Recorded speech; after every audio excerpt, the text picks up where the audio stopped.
November 1980. Lord Snowdon, the society photographer and former husband of Princess Margaret, had been commissioned by the Sunday Times of London to photograph the Duchess of Windsor. She was 84 years old, had not been seen in public for years, and had not been heard by anyone outside her household in longer still. Her lawyer said she was too ill to receive visitors. The same lawyer said, on other occasions, that she was perfectly well and continuing to conduct her affairs. The Sunday Times wanted to resolve the contradiction with a photograph. The journalist they sent was Lady Caroline Blackwood. She was 49 years old, Anglo-Irish aristocracy, formerly married to the painter Lucian Freud and later to the American poet Robert Lowell. She had a small but serious body of fiction behind her, an aristocratic social network that reached into the heart of the Windsor world, and a clear commission: fly to Paris, see the Duchess, write the article. She flew to Paris. She presented herself at 4 Route du Champ d'Entremont in the Bois de Boulogne, the grand villa the city of Paris had leased to the Windsors since 1953 for a peppercorn rent, the address where Edward VIII had died in May 1972, and where Wallis Simpson had remained ever since. The entrance gates bore lampposts crowned with ducal coronets. Hugo Vickers, who had visited in 1972 and later published the most exhaustive archival account of these years, described the effect as a palace in miniature. She rang the bell. She wasn't shown to the Duchess. She was shown, instead, to the apartment of Maître Suzanne Blum, the Windsor's Paris lawyer, 2 streets away. Blum was 82 years old. Over the course of what became 3 visits to Blum's apartment, 3 separate attempts across several years to reach Wallis Simpson, Blackwood received conflicting, at times extraordinary, accounts of the Duchess's condition. What she didn't receive, on any visit, was access to the Duchess herself. Maître Blum told Blackwood, during one of those encounters, that if she wrote a single word derogatory about the Duchess, she wouldn't sue. She would kill her. Blackwood spent the next 14 years trying to answer the question she had come to Paris to ask. The book that resulted, The Last of the Duchess, was written in 1980 and published in March 1995, 15 years later. The reason for the delay was legal. Maître Blum was still alive, still capable of litigation, and the allegations in the manuscript were of a kind no publisher would absorb, while their subject remained in a position to respond. The question Blackwood arrived with, and never fully resolved, was the same question this story can't fully resolve.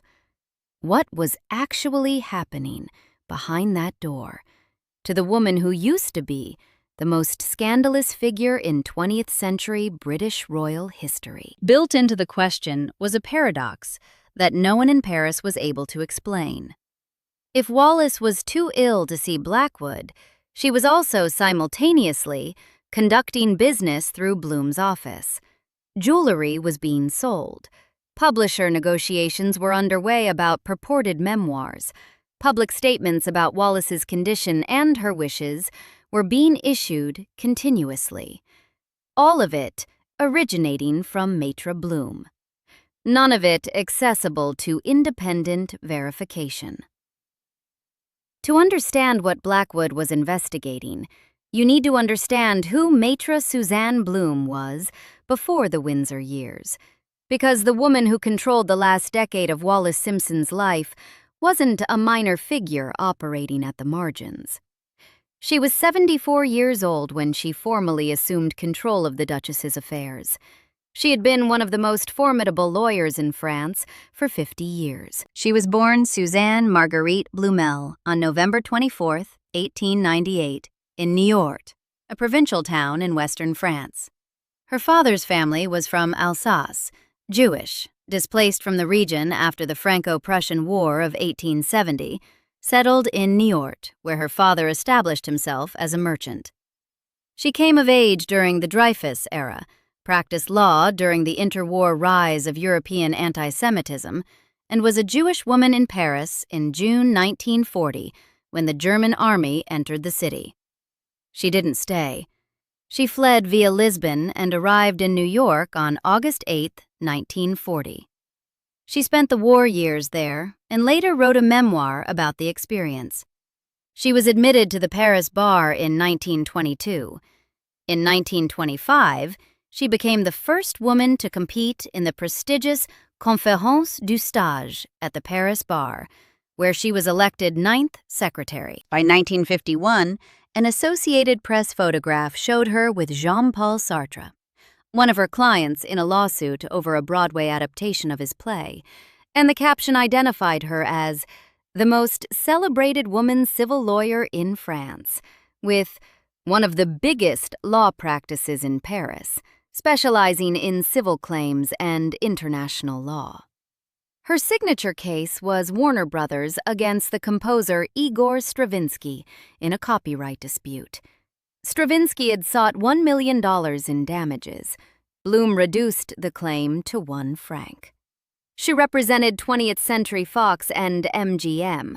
She represented Rita Hayworth in her divorce from Prince Ali Khan in 1953. She also represented Bernard Fay, a wartime collaborator sentenced to life imprisonment, helping him transfer from a Paris prison to a hospital in Le Mans, from which he escaped to Spain. Hugo Vickers, writing Blum's obituary for The Independent in January 1994, noted the obvious.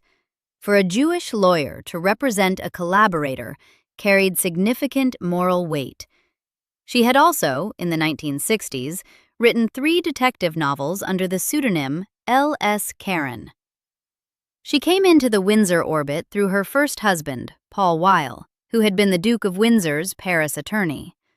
After Weil's death in 1965, she inherited the connection. She personally encountered the Duke in August 1968. When he died in May 1972, she became their executeur testamentaire. In 1973, she formally replaced Sir Godfrey Morley of Allen and Overy as Wallis's principal legal representative. Her second husband, General Georges Spilman, died in 1980. From that year on, Blum and Wallis were 2 very old widows. One in a powder blue bedroom in the Bois de Boulogne, increasingly incapable of speech. The other in an office on the Rue de Varennes, issuing statements on her client's behalf. Whether the woman who survived the Nazi occupation by fleeing it, who had spent half a century representing the powerful and occasionally the powerless, who was described by Vickers as carrying the dignity of Queen Mary, whether that woman was protecting Wallis Simpson in her final years or exploiting her, is the question this script won't pretend to resolve. What the evidence does resolve is considerably more specific than that. May 28, 1972. The Duke of Windsor, formerly King Edward VIII, died of throat cancer at the villa in the Bois de Boulogne. He was 77 years old. 10 days before his death, Queen Elizabeth II had come to Paris during her state visit to France. On May 18th, she arrived at the villa with Prince Philip and Prince Charles. Edward's doctors had advised him against going downstairs. He waited in his room while the Duchess received the royal party in the drawing room below. He managed a 15-minute private conversation with the Queen afterward. With great difficulty, Vickers records, he rose from his bed to bow.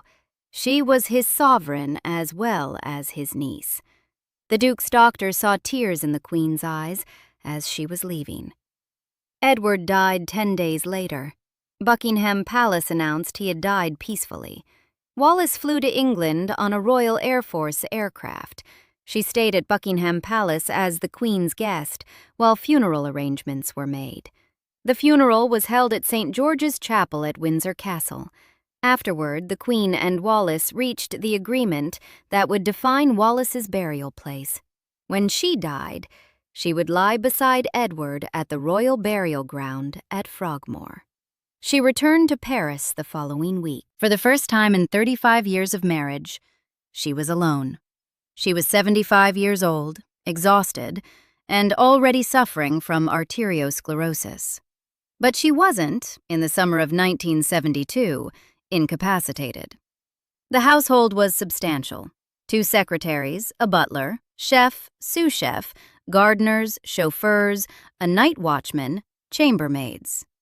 Johanna Schutz, the multilingual Swiss private secretary who had worked for the Windsors since 1969, ate every meal with Wallis in the months after the Duke's death. She described the Duchess as still present, still sharp, the most perfect and interesting hostess. Between 1972 and 1975, photographs showed Wallis at society occasions in Paris, arriving in New York, walking on a beach at Biarritz. Una Shanley, who had nursed the Duke through his final illness, described the same period differently. The years that followed the Duke's death were unspeakably lonely for the Duchess. This period could fill many pages and could be compared to Dante's vision of hell. Both accounts could be true at once. Wallis was publicly functional. She was also, by every contemporary account, broken by grief and progressively undermined by arteriosclerosis. Vickers noted that she had been suffering from early symptoms of Crohn's disease throughout the Windsor years, was determined to keep her famously spare figure, and was known to survive on little more than vodka. Edward had managed their joint life entirely. She had not been required to handle her own affairs in 35 years. The window in which she remained reachable as a person lasted approximately 3 years after his death. Christmas, 1972. Wallis fell out of bed. She wasn't given proper medical attention immediately. Only in the new year was it discovered she had broken her hip. Surgery followed. She recovered well enough to walk without a stick. While she was in hospital, Blum moved. She told the confused Duchess that Sir Godfrey Morley, the Allen and Overy partner who had handled the Duke's affairs and his last will, was attempting to get his hands on her money. Morley was dismissed. By 1973, Allen and Overy were formally out. Blum was Wallis's sole legal representative in Paris. John Utter, the private secretary, a retired American diplomat of ambassadorial rank who had been with the Windsors since the 1960s, was retired in 1975. The 2 secretaries who had attended Wallis since the Duke's death left their posts in 1975 and 1978.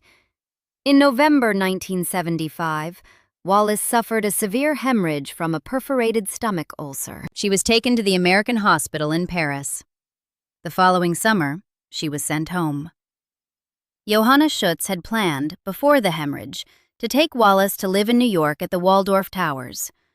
After November 1975, Wallis was too ill to travel. After November 1975, a number of things became impossible that had been possible before. Her doctor, Jean Thynne, concluded that Wallis's mind was rapidly deteriorating and would soon be incapable of making decisions. He also believed her physical health was stable enough that she might live for some considerable time yet. She did, for another 10 years. In February 1976, twice within the same month, Wallis was presented with letters authorizing her banker, Maurice Amiguet, to sell items she no longer wished to keep. She refused to sign both times. Vickers, who later had access to those specific unsigned letters, records that she was still alert enough in early 1976 to recognize what was being asked of her and to decline. What happened in the months after those refusals is documented by Vickers from records he examined inside the estate. Between September 1976 and December 1977, there was a considerable distribution of valuables from the Windsor collection. Amiguet received earrings, a bracelet, and a necklace. Dr. Thynne, who had himself concluded Wallis was no longer capable of making decisions, received watches and a gold box. Blum received a ring set with an oval amethyst surrounded by turquoises and diamonds, an amethyst necklace, and a Louis XV gold box. In May 1977, a further tranche was removed from the collection, described as items to be distributed as gifts: ruby, emerald and diamond earrings, a platinum bracelet, a watch bracelet with 2 snake chains, a gold Cartier watch, a gold cigarette box inscribed David from Wallis, 1935 Christmas, a gold tie pin with a blue enamel E under a crown. Sales in January and March of 1976 had generated approximately $470,000. Further sales followed through the decade. None of this, Vickers argues, was conducted with any authorization Wallis had actually provided. The unsigned letters from February were as close to a statement of her intentions as the documentary record contains. September 1977. Wallis was 81 years old and had been confined to her powder blue bedroom overlooking the lawns of the villa for months. Her memory lapses were severe and worsening. On a specific occasion that autumn, Blum came to the bedroom demanding the Duchess look through some papers. The frail 81-year-old summoned what Vickers describes as an extraordinary burst of energy. She turned to Blum and shouted, "I hate you!" Blum never entered the Duchess's presence again. Not, Vickers writes, until the Duchess could no longer speak. The following month, October 1977, Blum arrived at the villa with a notary and his clerk, carrying a power of attorney document designed to cover all her past and future actions. Wallis's hands were too deformed by rheumatoid arthritis to hold a pen. Blum sent the clerk to the bedroom alone to obtain verbal assent. The clerk read the document in French. Wallis couldn't follow it. She asked if he would translate it into English. The clerk said his English wasn't adequate to the task.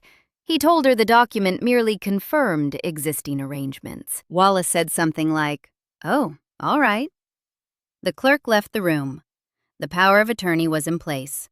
Johanna Schutz was dismissed, or declined to sign a new contract, in April 1978. The official version from Blum was that Schutz was unstable and often absent. Schutz disputes this categorically. She says she was offered terms that would have made her answerable to Blum rather than to the Duchess, refused to sign them, and stayed until the Duchess no longer recognized her. Whatever the mechanism, Schutz was gone by spring 1978.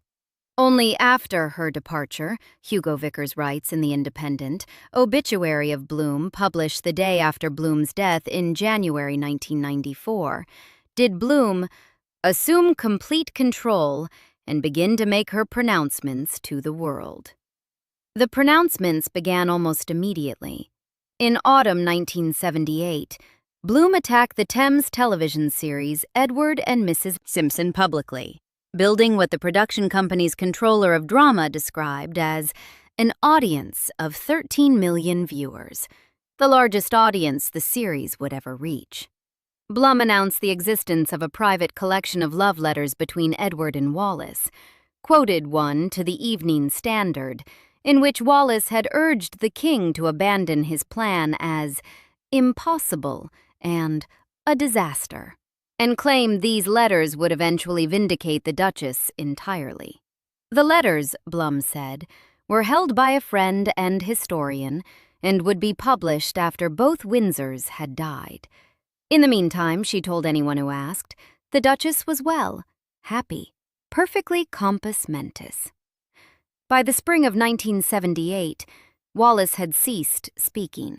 She had also, according to the Wikipedia article on her death and funeral drawing on multiple published sources, including Vickers' account, suffered successive strokes and lost all meaningful capacity for movement. By 1981, Vickers records, a senior doctor at the American Hospital described her as a vegetable. The powder blue bedroom was tended from 1976 onward by a night nurse named Elvire Gozin, who remained in post until the end in 1986. Gozin later said the Duchess died in a slum. The creams from Estee Lauder were replaced by cheap cosmetics. The bedclothes became tattered. The hairdresser who had attended Wallis every evening at 7:30 throughout the Windsor years, an almost ceremonial fixture of her daily life, was eventually dismissed. Gozin described her patient as a prisoner in her own home. Gozin took photographs of Wallis in her bed. They were published after the Duchess's death. One shows the Duchess's head barely visible above the sheets, with medical equipment at the bedside, machinery that, Gozin said, was what kept her alive. Elvire Gozin twice traveled to London to try to reach the Queen directly. On the first visit, in 1980, she arrived at the gates of Buckingham Palace and wasn't admitted. In 1983, she managed to see the Dean of Windsor, Michael Mann, who told her he would pass her message to the Queen and respond. Gozin heard nothing further. The British ambassador to France, Sir Nicholas Henderson, was allowed a brief visit in 1977. He later wrote, "Her hands, which caught the eye immediately, were badly contorted in shape and paralyzed. Our handshakes were perfunctory. There is nothing in the face to recall that distinct and dominating look known to the whole world." Henderson concluded that Wallis was perfectly compos mentis, but that living was a big task and could only be coped with for short intervals at a time. This was 1977. A year before, she stopped speaking. One old friend of the Windsor Circle, described in Blackwood's investigation as a certain Austrian baron, unnamed, received a distressing telephone call from Wallis at some point before the silence became complete. She was crying, wanting to know why all her old friends had cut her off since the Duke died. He flew to Paris. His first visit was unsuccessful. On his second, he managed to gain access to her room. He later described her as shriveled to less than half her original size and curled upon herself. He compared her appearance to a shriveled prune. Meanwhile, Blum was giving interviews. In 1982, appearing on BBC's Time Watch program, she told viewers, "Everyone knows that for 7 years now she has been bedridden, being only able to be taken to an armchair in front of the windows to look at the trees and to hear the birds sing." In 1986, days before Wallis's death, she told the Sunday Times, "She was lucid to the last moment, although she had to be fed intravenously because she could no longer swallow. Her brain was very slow, but she wasn't in a coma as some people have said." In 1987, on French radio, she insisted the Duchess had known about and approved the medical research conducted at the Pasteur Institute, that she was, in Blum's phrase, perfectly au courant with what was going on in this field. The Duchess, she was describing, had not spoken since the spring of 1978. This is the center of the story that Blackwood spent 14 years trying to document. Not a simple allegation of theft, not a simple allegation of cruelty, but the sustained public performance of a client who had long since lost all capacity to confirm or deny what was being said on her behalf. Wallis Simpson, the woman who once told the press corps of 3 continents exactly what she thought, had been reduced to a condition in which her name could be attached to decisions and desires and statements of preference, jewelry sales, memoir negotiations, charitable bequests, without any mechanism by which she could be consulted. Old friends sent letters. Those letters were returned with notes from Blum's office stating the Duchess wasn't in a state to receive correspondence. Lady Diana Cooper, who had known Wallis for decades. Diana Lady Moseley, who had written a memoir about the Duchess and been a neighbor of the Windsors in the Bois de Boulogne. The Duke of Bedford. None of them passed the door.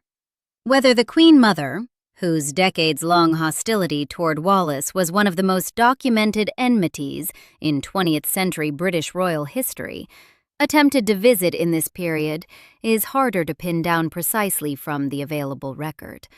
What is confirmed is the general pattern.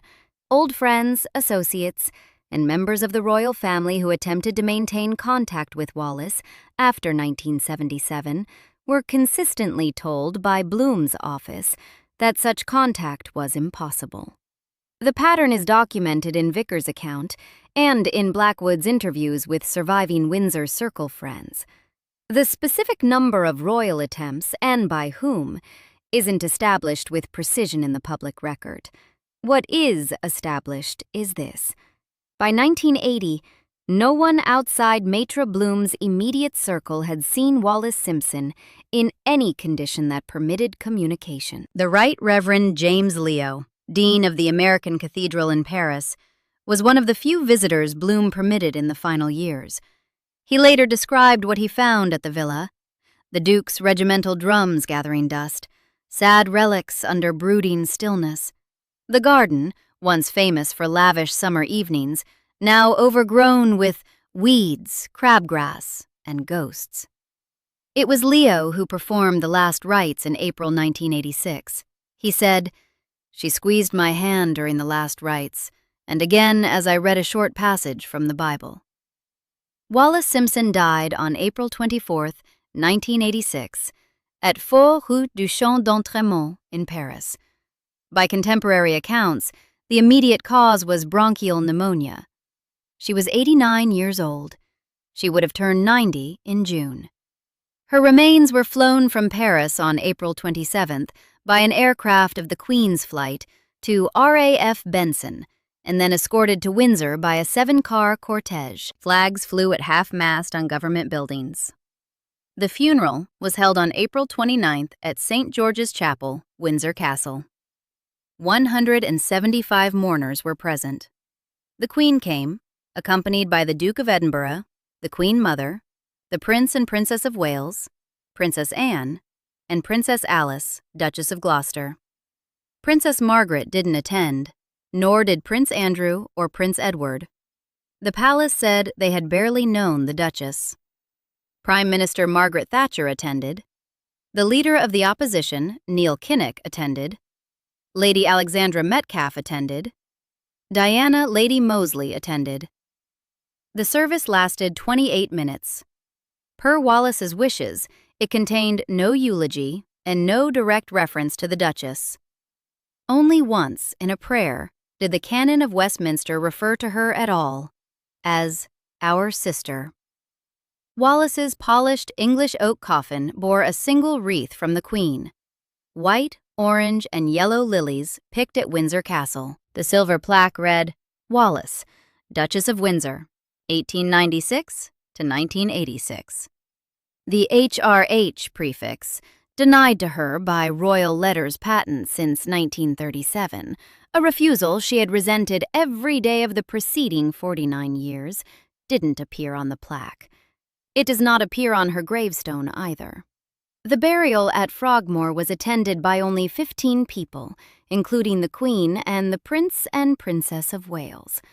The Queen Mother wasn't present at the graveside, on the advice of the Queen herself. The Princess of Wales said afterward that it was the only time she had ever seen the Queen weep. 5 days later, on May 1st, Maître Blum made a public statement about the will. The provisions were straightforward, as these things go. The bulk of the estate, the jewelry, the furniture, the personal effects, was to go to the Pasteur Institute in Paris, France's most prestigious medical research foundation. The royal family would receive no major bequests. Old friends of the Windsor period would receive nothing. The household staff, including those, like the valet and the secretary, who had given decades to the Windsor's service, would receive nothing. Blum described the Pasteur Institute bequest as the Duchess's tribute to France, the country that had given her a home. The will had been drafted by Blum and signed by Wallis in 1973, with a codicil added in 1981. In 1973, Wallis was still competent to sign a document. The 1981 codicil was signed 9 years after Dr. Thynne had concluded her mind was deteriorating, and 4 years after the power of attorney was obtained in the confused exchange described above. A United Press International headline from that week read, "Duchess of Windsor snubs the British in her will." Maître Blum organized the sale of the jewelry collection the following year. The auction was held at Sotheby's in Geneva on April 2nd and 3rd, 1987. The catalogue was titled, "The Jewels of the Late Duchess of Windsor, sold for the benefit of the Pasteur Institute." Many lots were illustrated in color, including photographs of the Duchess actually wearing specific pieces. The collection, brooches, bracelets, necklaces, rings, clips, had been assembled over half a century of a life conducted at the highest levels of international society. The centerpiece, as the Wall Street Journal described it in the pre-sale coverage, was a flamingo brooch made by Cartier in Paris in 1940. Rubies, sapphires, emeralds, citrines, and diamonds arranged in the form of a standing flamingo. The estimate was a minimum of $1.5 million. The sale total exceeded $50 million against a pre-sale estimate of $7.5 million, the largest single-day jewelry sale in the history of the auction house at that point. The proceeds went, as the will specified, to the Pasteur Institute. The flamingo brooch was resold at Sotheby's again in 2010, part of a private collection that had held it since 1987. It sold for several million pounds. The identity of the buyer in both 1987 and 2010 wasn't made public. Edward had built that collection over 35 years. He had told Johanna Schutz explicitly that none of the jewelry he had made for Wallis should ever be sold or worn by another woman, that the pieces were hers, and hers alone. Schutz later told the biographer Anna Pasternak this directly. The inscriptions on many of them, "Hold tight, we are ours now," words worn against the skin, confirmed what the gifts were for and who they were from. The Sotheby's catalog from April 1987 is, today, a collectible item in its own right. In 1991, Blum resigned from the Paris bar. She was 92 years old and nearly blind. She had lived longer than anyone who had known the Windsors in their prime had any reason to expect. She died on January 23, 1994, in Paris, at the age of 95. 2 months after Blum's death, Caroline Blackwood's publisher began to move the manuscript toward print. The book could now be published. Blum's death wasn't the stated reason, but 15 years of legal silence ended within months of it. The Last of the Duchess appeared on March 14, 1995, published by Pantheon Books in the United States. It was the only book-length investigation of the Blum years ever written. The book was written from Blackwood's 3 encounters with Blum, from her interviews with the surviving Windsor circle, Lady Diana Moseley, whom she had known through family connections, Lady Diana Cooper, others from that dwindling world, and from the testimony of staff members and associates who had worked at the villa or around Wallis during the years of isolation. It asked the question the Sunday Times Commission had originally posed. Was Wallis Simpson alive in any meaningful sense? It didn't claim to answer the question definitively. It argued, on the accumulated weight of testimony, that something had gone badly wrong behind the closed door of the Bois de Boulogne villa, and that the person responsible for what happened there had never been required to account for it. The critical reception in 1995 was divided. Kirkus Reviews described it as a dark fairy tale. The Washington Post's Jonathan Yardley found it an odd, dark story that is both witty and perceptive. The Philadelphia Inquirer's Jill Gerston argued that Blackwood relied too much on speculation. This last criticism is the one that needs examining most carefully. What Gerston called speculation was, in many cases, testimony, imperfect, contested, unverifiable under cross-examination, but testimony nonetheless, from named people who had been inside the villa. The alternative, that Blum's account was accurate, that the Duchess was happy and compos mentis, that the private sales were authorized and the will was freely made, required accepting the word of a woman who had never once produced the power of attorney document she claimed entitled her to act. Hugo Vickers wrote Blum's obituary for The Independent on January 26, 1994. He noted, in the careful language of a man who had worked alongside Blum since 1979, that she published virtually everything except that authority.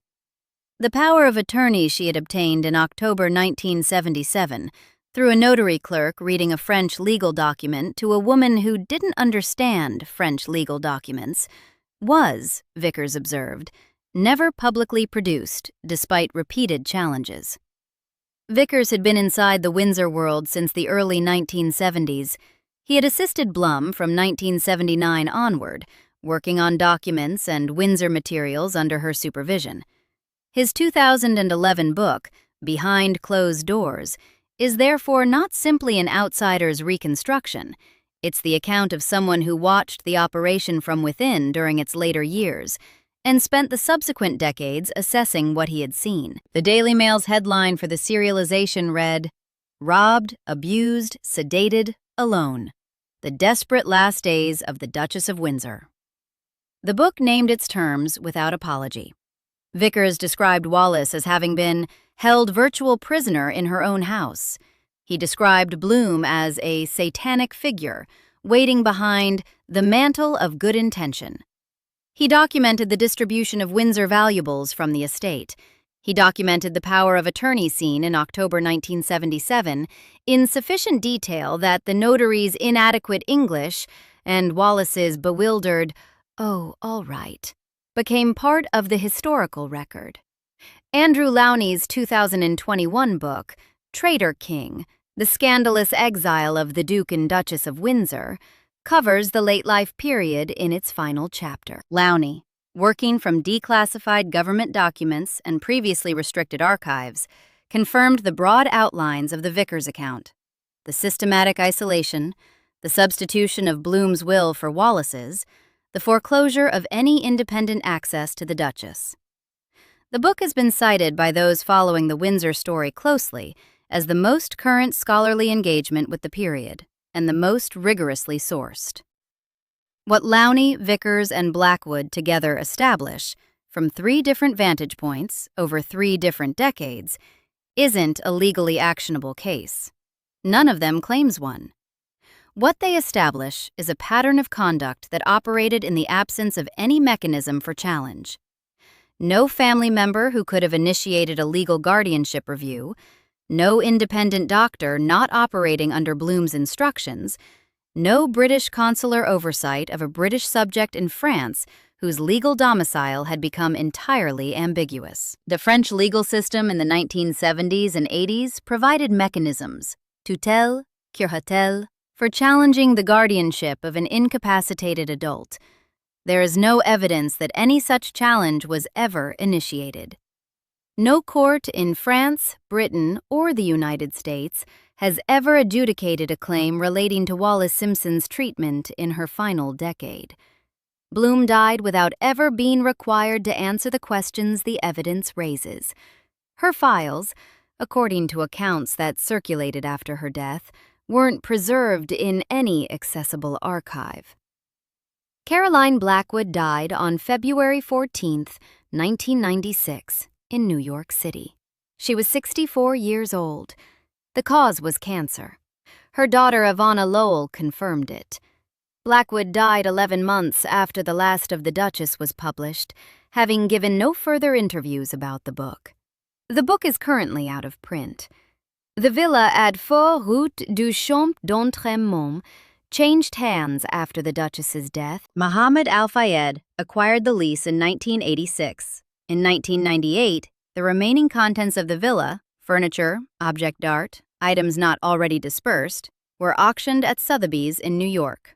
Vickers, who attended that sale, bought 20 gouache paintings by the Russian artist Dmitry Bushen, items from the Duchess's bathroom that he described as among the finest things in the house. He wrote, "I look at them every day. To me, they symbolize the best of the Parisian taste of the Duchess. She was a woman of style and elegance, but a woman who had suffered too long. After years of pain and powerless, silent indignity, she was at last beyond the grasp of those who had harmed her." The Pasteur Institute received its bequest. In 2003, it named a building after Wallis. It's, today, very nearly the only physical memorial she has anywhere in Europe. The grave at Frogmore is plain stone. The inscription reads, Wallis, Duchess of Windsor. There is no HRH. There are, in most months, no flowers on either of the graves, Edward's or hers. They are side by side, at the edge of a formal path, set apart from the main burial ground by the simplicity of what is written and what isn't. So here is what the evidence actually establishes, assessed at the confidence level the sources allow. Wallis Simpson spent the last decade of her life behind a door in the Bois de Boulogne that almost no one outside Maître Blum's office was permitted to pass. The household that had attended her for decades was systematically replaced. Her lawyer, her personal secretary, and her principal professional contacts were all removed from their posts within 3 years of the Duke's death. The person who replaced them all was Blum. The power of attorney she obtained in October 1977 was obtained through a process that Vickers documents in detail, and that the power's subject appears not to have understood. The physical deterioration of Wallis Simpson in the 1980s is confirmed by multiple independent sources. The night nurse who tended her for a decade, the Austrian visitor who managed to gain access, the British ambassador who saw her in 1977 while she was still capable of conversation, the dean of the American cathedral who held her hand during the last rites in April 1986. None of these accounts is a partisan construction. All of them describe, in different ways, the same diminished, trapped, isolated woman. The will that directed $50 million worth of jewelry to the Pasteur Institute, a foundation with which the Duchess had no known personal connection, and in which she had displayed no documented interest during her active life, was executed by a lawyer who simultaneously managed the estate and chaired the foundation that received it. The British royal family, to whom Johanna Schutz maintains the Duke had intended his estate to return, received nothing. Old friends of the Windsor years received nothing. What we can't establish, what this script declines to assert, is whether any of this constituted a crime under any applicable legal standard. No court has ever been asked to determine that question. Blum died without being asked. Her files are gone. The woman who spent the most sustained effort trying to document what happened was Caroline Blackwood. She wrote the only book-length investigation. It was delayed for 15 years by the threat of legal action from the subject of its allegations. It appeared 11 months before its author died of cancer in New York. It was treated initially as gossip. Vickers' 2011 archival account, by someone who had been inside the operation and spent 30 years assessing it, confirmed the essential framework of what Blackwood had argued. 3 deaths close the record. Wallis Simpson, April 24, 1986. Maître Suzanne Blum, January 23, 1994. Caroline Blackwood, February 14, 1996.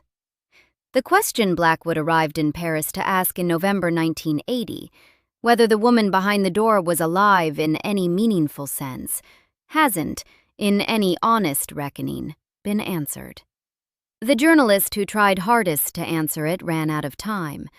The woman who controlled the answer arranged it so the documentary record wouldn't outlive her. The grave at Frogmore holds 2 people, a king who gave up everything, and the woman for whom he gave it, who spent her last decade in conditions her family was never permitted to inspect, whose $50 million estate funded a French research institute that named a building after her, and whose principal legacy, the Sotheby's catalog from April 1987, can be purchased today for a few $100s from a London bookseller who keeps it in a transparent, protective sleeve. If this story stayed with you, subscribe for more histories like it.